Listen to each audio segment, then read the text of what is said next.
National Herald case में ED के सामने आज कांग्रेस नेता राहुल गांधी पेश हुए। जांच अधिकारियों ने करीब 3 घंटे तक पूछताछ की। इस दौरान राहुल से लगभग 50 सवाल पूछे गए। राहुल गांधी के जवाबों में से जो सवाल बने उस पर भी अधिकारियों ने पूछताछ की और इस वजह से यह पूछताछ कुछ लंबी खिंच गई।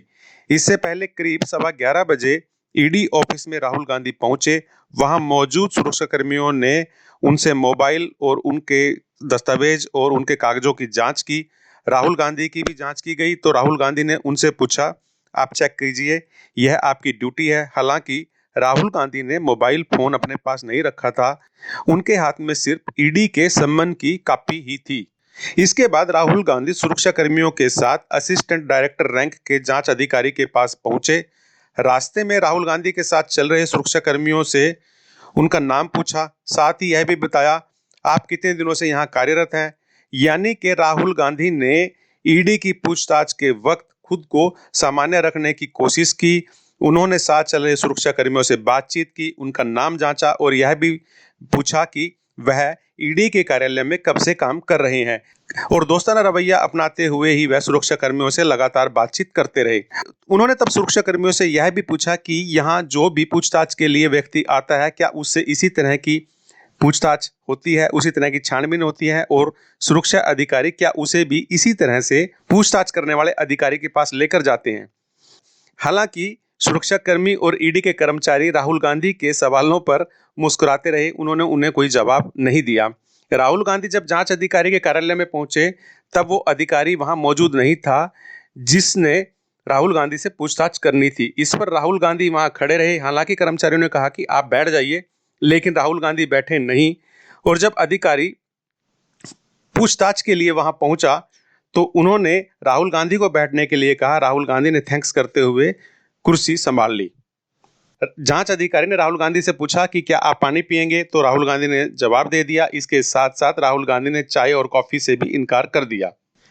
राहुल गांधी ने जांच अधिकारी से उसका नाम और पद के बारे में भी पूछा। राहुल गांधी ने अधिकारी से कहा, यहाँ कांग्रेस नेताओं से ही केवल पूछताछ होती है या किसी और को भी आप लोग बुलाते हो? हालांकि जांच अधिकारी ने राहुल गांधी के इस सवाल का कोई जवाब नहीं दिया।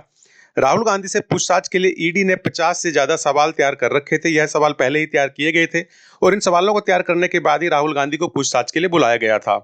सूत्रों के अनुसार राहुल गांधी के जवाबों में से जो सवाल निकले फिर राहुल गांधी से वह सवाल भी किए गए। हम वह 5 सवाल आपके लिए लेकर आए हैं जो ईडी ने राहुल गांधी से विशेष तौर पर पूछे थे। वह 5 सवाल इस प्रकार हैं। आपकी यंग इंडिया में क्या भागीदारी थी? आपने यंग इंडिया के शेयर अपने नाम क्यों किए? आपकी यंग इंडिया में कितने प्रतिशत की हिस्सेदारी है? आपके अलावा और कौन कौन यंग इंडिया में शेयर होल्डर हैं? ईडी दफ्तर में राहुल गांधी को किसी भी तरह का वीआईपी ट्रीटमेंट नहीं दिया गया। ईडी अधिकारी ने उनसे उसी तरह से पूछताछ की जैसे वे किसी आम आदमी से करते हैं। इसे ईडी की तरफ से एक मैसेज भी माना जा रहा है कि ईडी अधिकारी हर किसी के साथ एक जैसा व्यवहार करते हैं। राहुल गांधी के जवाब को वहां मौजूद कर्मचारी कंप्यूटर में फीड करते रहे। जांच पूरी होने के बाद पूरे बयानों की कॉपी राहुल गांधी को दे दी गई, जिसे राहुल गांधी पढ़ेंगे और साइन करने के बाद जमा कराएंगे। काबिले जिक्र है 1938 में कांग्रेस पार्टी ने एसोसिएट जर्नल लिमिटेड एजीएल बनाई थी। इसी के तहत नेशनल हेराल्ड अखबार निकाला जाता था। उस वक्त एजीएल पर 90 करोड़ से ज्यादा का कर्ज था और इसी को खत्म करने के लिए एक और कंपनी बनाई गई जिसका नाम था यंग इंडिया लिमिटेड, जिसमें राहुल और सोनिया गांधी की हिस्सेदारी 38% थी।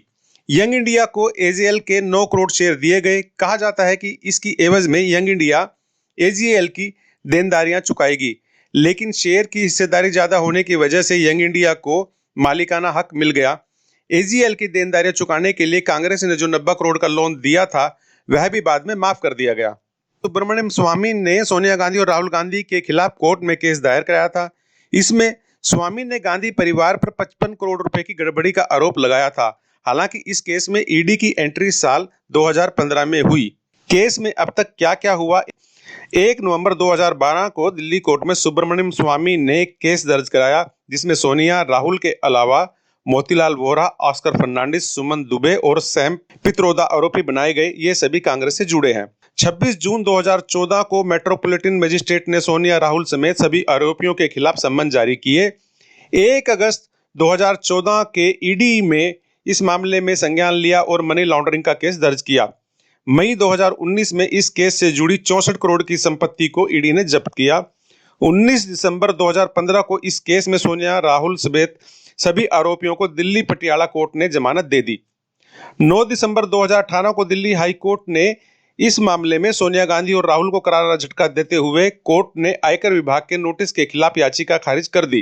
कांग्रेस ने इसे सुप्रीम कोर्ट में भी चुनौती दी, लेकिन 4 दिसंबर 2018 को कोर्ट ने कहा कि आयकर की जांच जारी रहेगी। हालांकि अगली जांच तक कोई आदेश पारित नहीं होगा।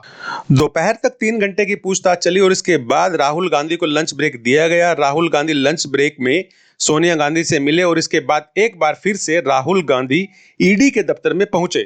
आज ईडी चूंकि राहुल गांधी से पूछताछ कर रही है, इसे देखते हुए दिल्ली में पुलिस ने पुख्ता सुरक्षा व्यवस्था मजबूत कर रखी है।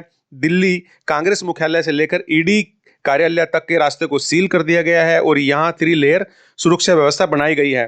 किसी भी कांग्रेसी को यह सुरक्षा लेयर लांघने की इजाजत नहीं है। उन्हें पहली ही लेयर पर रोक लिया गया और कई नेताओं को पुलिस ने हिरासत में भी ले लिया। इसमें राजस्थान के मुख्यमंत्री अशोक गहलोत, छत्तीसगढ़ के मुख्यमंत्री भूपेश बघेल, मध्य प्रदेश के पूर्व मुख्यमंत्री दिग्विजय सिंह, उत्तराखंड के पूर्व मुख्यमंत्री हरीश रावत और कांग्रेस सांसद रणदीप सिंह सुरजेवाला समेत कई नेता शामिल हैं। बाद में इन सबको तुगलक रोड पुलिस स्टेशन ले जाया गया। ध्यान रहे, ईडी ने कांग्रेस की अंतरिम अध्यक्ष सोनिया गांधी को भी 23 जून को पूछताछ के लिए बुलाया है। इससे पहले 8 जून को पूछताछ के लिए सम्मन किया था, लेकिन 1 जून को वे कोरोना पॉजिटिव हो गई थी। इस वजह से वे पेश नहीं हो पाई। वहीं रविवार को कोरोना के चलते सोनिया की तबीयत बिगड़ गई। दिल्ली के सर गंगा राम अस्पताल में उनका इलाज चल रहा है।